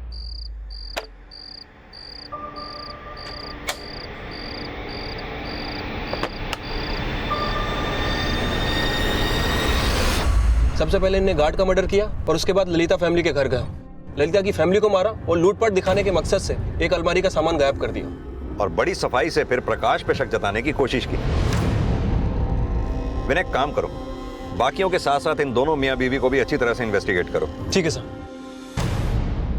कभी मायके में भी आके रह जाया कर। दिल्ली में रहते हुए 6 महीने से अपनी शक्ल तक नहीं दिखाई। अच्छा दीदी पहले प्रॉमिस करो, आप मनाली जाओगे ना तो मुझे लेके जाना, आप, मैं और जीजा जी। दीदी दीदी आप आओगे ना तो आपके घर के पास वो फेमस बालूशाही मिलती है, उसको लेकर आना। सिक्योरिटी गार्ड राजेश कुमार ललिता तोलानी और उनकी 3 बेटियों की हत्या के मामले में अब ललिता तोलानी की चौथी बेटी आंचल और दामाद डॉक्टर योगेश शक के दायरे में आ गए थे। लेकिन इन हत्याओं के पीछे जितने भी संदिग्ध लगातार सामने आए थे, पुलिस को उन सब की भूमिका पर शक था, चाहे वो रिफ्यूजीज लोग हों या पेंटिंग करने वाले वर्कर्स या फिर रौनक और प्रकाश तोलानी समेत तोलानी परिवार के सभी सदस्य। पुलिस हर एंगल को इन्वेस्टिगेट कर रही थी और अब आंचल के पति डॉक्टर योगेश से भी पूछताछ की जा रही थी। सर आपकी थ्योरी बनावटी और मनगढ़ंत है। देखिए मैं एक रिनाउंड डॉक्टर हूँ और मेरी इज्जत है सोसाइटी में, और आप कह रहे हैं कि मैंने अपने ही परिवार वालों का गला काट दिया। सर आप जो सोच रहे हैं उसमें कोई सच्चाई नहीं है। आप जो कह रहे हैं यही सच है, इस बात में कितनी सच्चाई है? देखिए आपके मानने से मैं खूनी साबित नहीं हो जाऊंगा, और अब आप मुझे यहाँ से जाने की इजाज़त दें तो बेहतर है, क्योंकि मैं यहाँ से खुद उठकर जाने की बदतमीजी नहीं करना चाहता। काफ़ी काम एंड कंपोज्ड हैं आप। आई होप हमारी अगली मुलाकात तक आपकी ये नज़ाकत बरकरार रहे। Anyways thanks, you may go now. Sir इसकी बातें सुनकर तो लग रहा है कि हमारे सवालों के लिए पहले से ही प्रिपेयर था, इसीलिए इसके और इसकी बीवी के फोन और ट्रायंगुलेशन रिकॉर्ड में कुछ भी हाथ नहीं लगा। विनय कुछ भी कहो, मर्डर काफी दिमाग लगा के किए गए। मेडिकल एक्सपर्ट कोई डॉक्टर ही हो ये जरूरी नहीं, हो सकता है आंचल के पति की गाइडेंस या फिर किसी और के इशारे पे कातिल 28 सितंबर की सुबह तोलानी परिवार के घर आया और एक साथ 5 लोगों का कत्ल कर गया।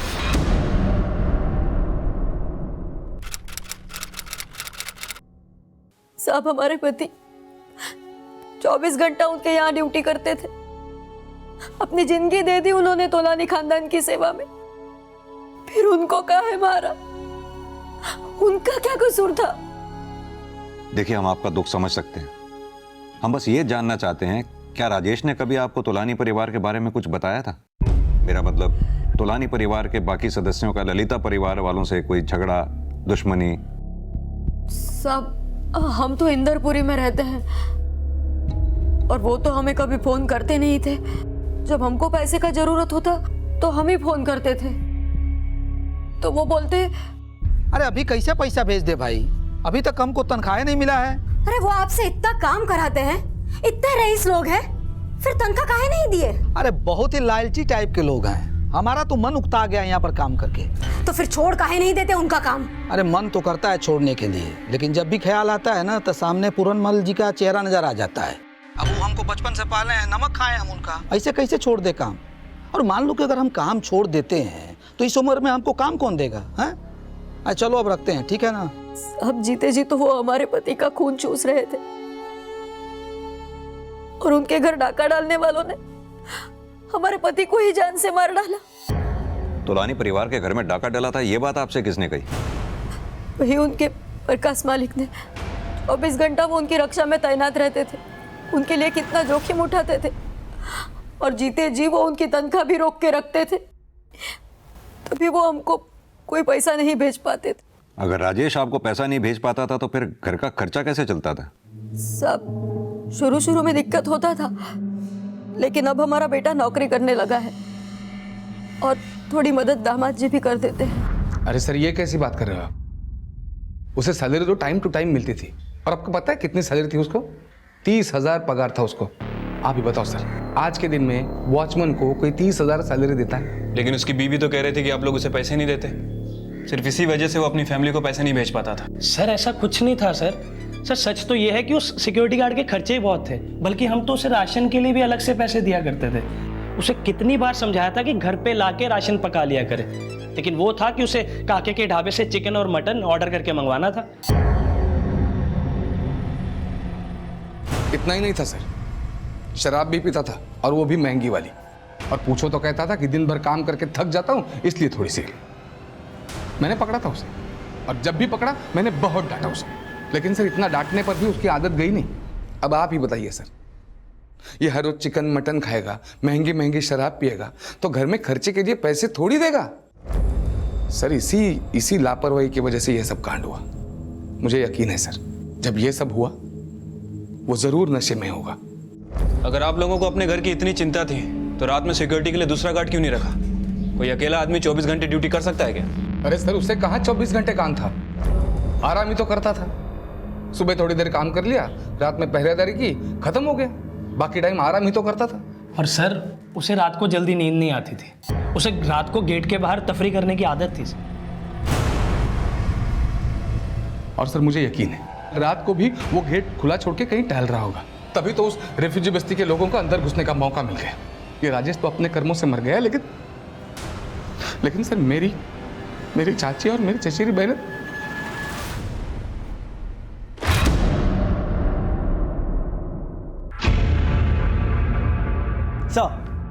तोलानी की पड़ोसियों से पता चला है कि रोनित का ललिता की छोटी बेटी आरती के साथ काफी झगड़ा रहता था।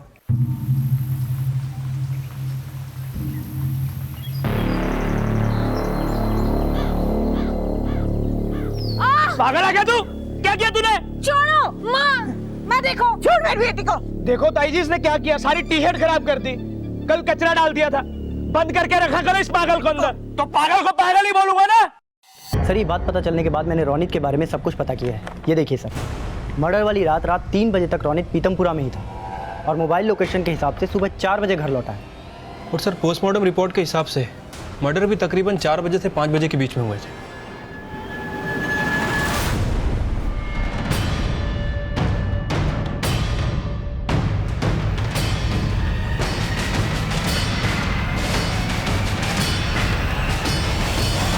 सर उस रात मैं दोस्तों के साथ पार्टी कर रहा था, इसलिए घर लेट पहुंचा। तुम अकेले घर पहुंचे थे या तुम्हारे साथ में कोई और भी था? सर मैं अकेला ही था। तुम जब घर पहुंचे तुम्हारे पहुंचने से पहले मर्डर हो चुके थे या आने के बाद हुए? सर मैं घर पहुंचा, राजेश ने गेट खोला और मैं घर जाके सो गया।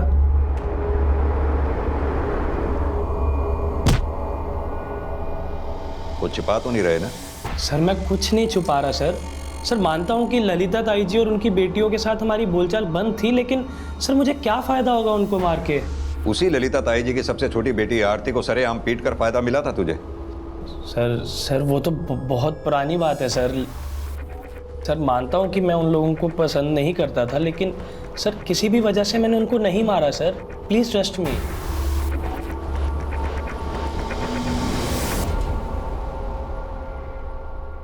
चेक करो ये रोनी सच बोल रहा है या झूठ। हो सकता है ये उन किलर्स को साथ लेकर आया हो। इसका बैकग्राउंड भी चेक करो, देखो कोई दोस्त ऐसा है क्या जिसे मेडिकल की नॉलेज हो। सर मैंने ललिता की बेटियों के कॉल रिकॉर्ड चेक किए सर। आरती तो फ़ोन यूज़ नहीं करती, लेकिन सर सुनीता के कॉल रिकॉर्ड से किसी डॉक्टर मनिंदर सोडी का नंबर सामने आया। सर ये देखिए, मर्डर के एक दिन पहले भी इसने इससे कॉल किया था और लगातार टच में रहती थी। पता करो ये डॉक्टर सोडी और सुनीता के कॉल का चक्कर क्या है। ठीक है सर। दिल्ली के करोल बाग के रिहायशी इलाके में रहने वाले तोलानी परिवार के 4 सदस्यों और उनके सिक्योरिटी गार्ड राजेश की हत्या में संदिग्ध कई थे और इस हत्याकांड में दिल्ली के डॉक्टर मनिंदर सोडी का नाम भी शुमार होने वाला था। सुनीता तोलानी और उसकी फैमिली के मर्डर के सिलसिले में आपसे कुछ बात करनी है। आप और सुनीता लगातार फ़ोन पे टच में थे ना? हेलो हेलो, क्या हुआ, चुप क्यों हो गए? जानते हैं ना आप सुनीता तोलानी को? सर, डॉक्टर मनिंदर सोडी तोलानीस का फैमिली डॉक्टर है और सर उसका क्लिनिक जिस दुकान में है वो तोलानीस की उन प्रॉपर्टीज में से है जो वो किराए पे देते हैं। तो डॉक्टर मनिंदर सोडी तोलानीस का किराएदार है? हाँ सर, वो उसका 1 लाख रुपए किराया देता है और सर पूछताछ से पता चला है कि सारी प्रॉपर्टीज का किराया ये प्रकाश वसूल करता है और 5 फैमिली में इक्वल डिस्ट्रीब्यूट कर देता है। लेकिन सुनीता का डॉक्टर सोडी को इतने कॉल करने का चक्कर क्या है? सर जब मैंने डॉक्टर सोडी से बात की तो उसने बताया कि सर सुनीता तोलानी की तबीयत ठीक नहीं रहती थी, उन्हें हाई बीपी की प्रॉब्लम थी, बस इसीलिए वो मुझसे अक्सर फ़ोन पे कंसल्ट किया करती थी। सर तो सुनीता यही कंसल्ट करने के लिए डॉक्टर सोडी को इतने फ़ोन किया करती थी या फिर कुछ और ही चक्कर है? एक काम करो, सुनीता की बहन आंचल को बुलाओ, देखते हैं वो सुनीता और डॉक्टर सोडी के बारे में क्या कहती है। ठीक है सर। हाँ सर, सुनीता दीदी को ब्लड प्रेशर की प्रॉब्लम थी और डॉक्टर सोडी हमारे फैमिली डॉक्टर है। लेकिन सुनीता की डॉक्टर सोडी से काफ़ी बातें होती थी, उनका कोई अफेयर? नहीं सर, ऐसा कुछ नहीं था। अच्छा ये बताइए, सुनीता की शादी किससे हुई थी और उसका तलाक क्यों हुआ? सर सुनीता दीदी के हस्बैंड NRI थे और शादी के बाद वो अपने हस्बैंड के साथ कनाडा शिफ्ट हो गई थी, लेकिन कुछ टाइम बाद उन दोनों में डिफरेंसेस आने लगे और करीब 15 साल पहले उनका डिवोर्स हो गया। उसके बाद दीदी बहुत टूट गई थी और कुछ टाइम बाद तो वो बहुत बीमार रहने लगी और फिर नीलम दीदी के हस्बैंड गुजर गए। माँ तो सुनीता और नीलम दीदी की दूसरी शादी कर देना चाहती थी, लेकिन उन दोनों ने मना कर दिया सर। वो माँ और आरती को अकेले नहीं छोड़ना चाहते थे। ललिता जी की फैमिली या आपका सुनीता और नीलम के परिवार से कोई ऐसा इशू जो इन सब के मर्डर्स की वजह बन सकता हो? नहीं सर, ऐसा कुछ नहीं था। और आपका? मेरा मतलब आपका अपनी मम्मी और बहनों से कैसा रिलेशन था? सब मैं जानती हूँ कि आप हम पे शक कर रहे हैं, लेकिन आपका शक करना बहुत ही गलत है। हम उनको मारने के बारे में सोच भी नहीं सकते सर। दिल्ली पुलिस की दोनों टीम्स लगातार इस केस में पर्सनल और आउटसाइडर एंगल को इन्वेस्टिगेट कर रही थी और जल्द ही उन्हें इस केस में एक नई इंफॉर्मेशन मिली। सर, ललिता की फैमिली और सिक्योरिटी गार्ड राजेश के मर्डर के 2 दिन पहले ललिता ने अपने बैंक लॉकर में विजिट किया था। सर मैंने इस मामले में आंचल से बात की, उसने बताया कि ललिता बैंक लॉकर में अपने ज्वेलरीज रखती थी और दिवाली के पहले पूजा करने के लिए घर पे लाती थी। प्रकाश ने भी बताया था कि ललिता तोलानी के पास 70-80 लाख रुपए के गहने थे। चाची ने तो करोड़ों जमा कर लिए थे, 70-80 लाख के तो सिर्फ गहने और जवाहरात होंगे उनके पास। कहीं ऐसा तो नहीं ललिता तोलानी वो गहने दिवाली से पहले घर लाई हो और जो कबर्ड हमें खुली मिली थी उस कबर्ड में वो गहने रखे हुए? हो सकता है सर। विनय एक काम करो, ललिता तोलानी के बैंक के लॉकर को चेक करने की परमिशन दो। ठीक है सर। पुलिस ने जब ललिता तोलानी के लॉकर की छानबीन की तो कई ऐसे दस्तावेज सामने आए जो इस केस में कई नए राज खोलने वाले थे। सर ललिता के बैंक लॉकर में कोई भी ज्वेलरी नहीं मिली, लेकिन सर ये प्रॉपर्टी के कुछ पेपर मिले हैं। सर ये वही पेपर हैं जिसमें डॉक्टर सोडी का क्लिनिक है। ललिता इस दुकान को अपने नाम ट्रांसफर करना चाहती थी और सर ये जो दूसरा पेपर है इसमें ललिता इसी दुकान को डॉक्टर सोडी को बेचना चाहती थी। सर डॉक्यूमेंटेशन हो चुका था, बस रजिस्ट्री करना बाकी था। डॉक्टर सोडी ने ये बात हमें पहले क्यों नहीं बताई? ये डॉक्टर सोडी से दोबारा से पूछताछ करो। ठीक है सर।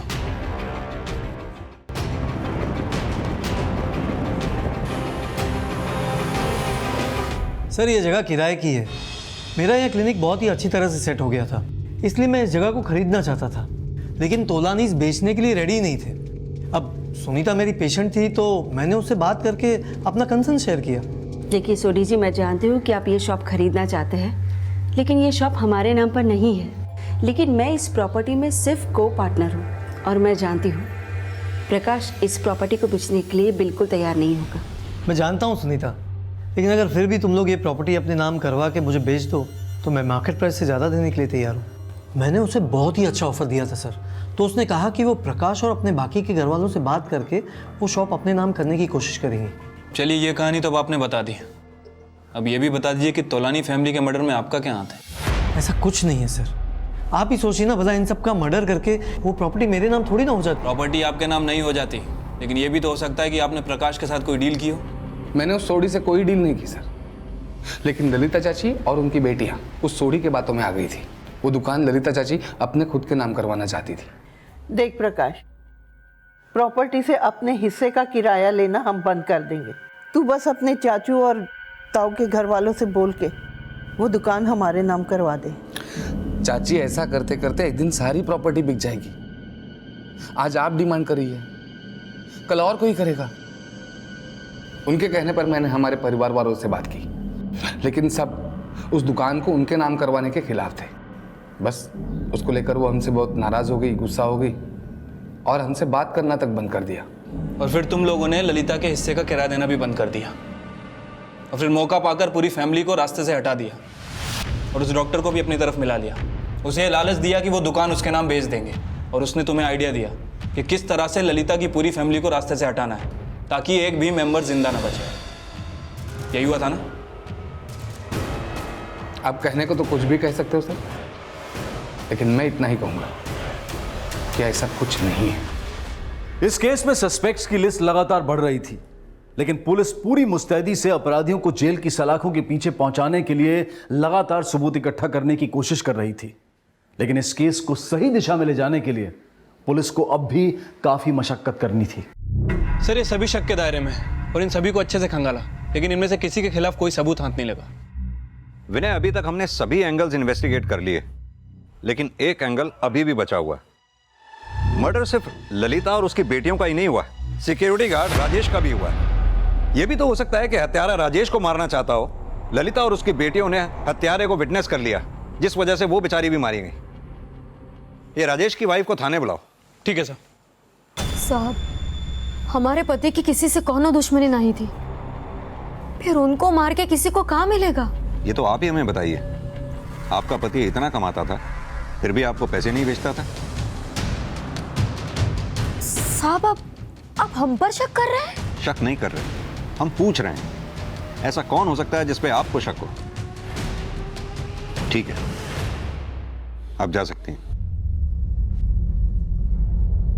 धीरे धीरे केस एक ऐसे डेड एंड पर पहुंच गया था जहां पुलिस के हाथ कुछ नहीं लग पाया था। फिर अचानक इस केस ने एक ऐसा यू टर्न लिया जिससे पुलिस इन्वेस्टिगेशन को सही राह मिल गई।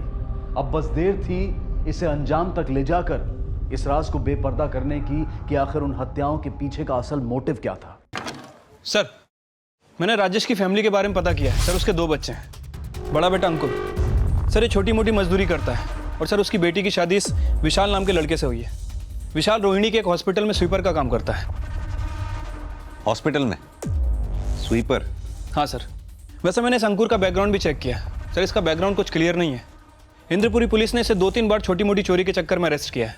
और सर ये विशाल कुछ दिनों पहले तक ये पोस्टमार्टम डिपार्टमेंट में काम करता था, लेकिन फिलहाल अभी जॉब पे नहीं आ रहा है। जिसने भी मर्डर किया होगा वो मेडिकल जानकार होगा। सबका एक ही तरह से गला काटा गया है, और मारने वाले को मालूम था कि गले की कौन सी नस को काटनी है।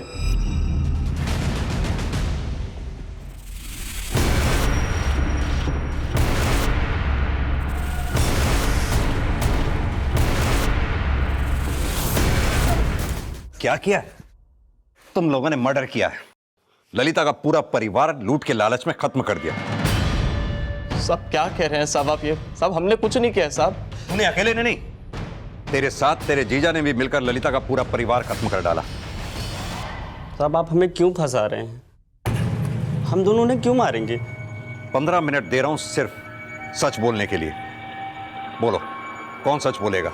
मैंने कुछ नहीं किया सर।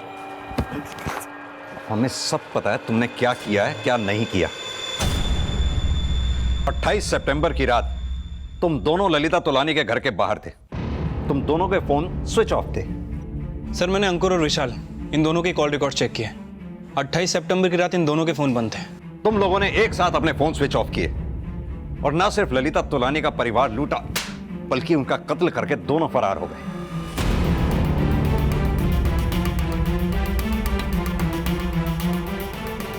तुम लोगों के खिलाफ इतने सबूत काफी हैं कोर्ट में सजा दिलाने के लिए।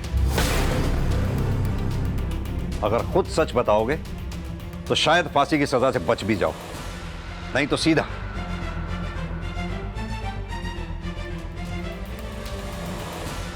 साहब मैंने कुछ नहीं किया। मैंने सर सब अंकुर के कहने पे किया। जो भी झूठ बोल रहे। तेरा टाइम खत्म। इसे बोलने दे। तुझे प्रसाद बाद में दूंगा। चल बोल। साहब एक बार हम लोग ससुर जी के घर पर गए थे राखी में।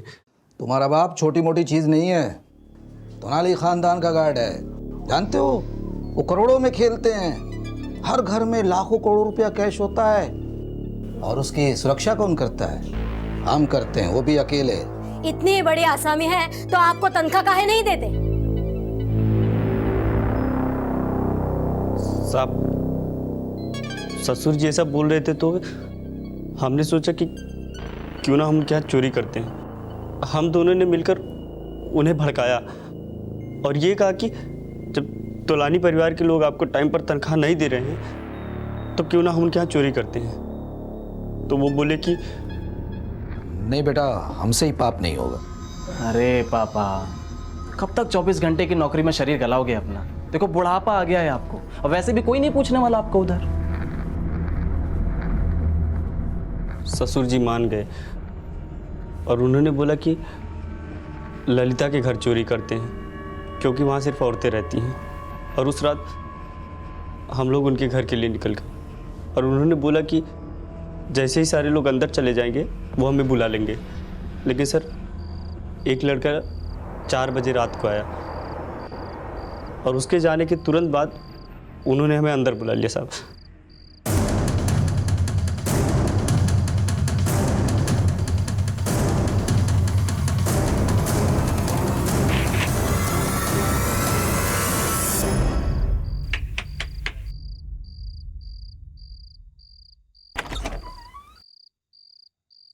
राजेश तुम?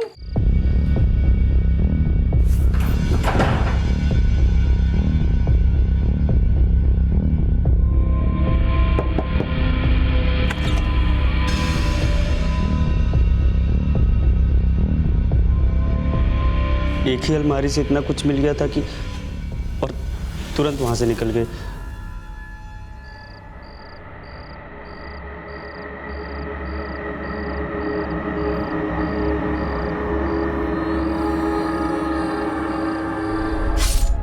सर हम दोनों डर गए थे कि अगर ससुर जी जिंदा रहेंगे तो उनके घर का गार्ड होने के नाते आप उन्हें ही पकड़ेंगे सबसे पहले और वो हर हाल में आपको सब कुछ बता ही देंगे। इसलिए सर ना चाहते हुए भी उन्हें मारना पड़ा।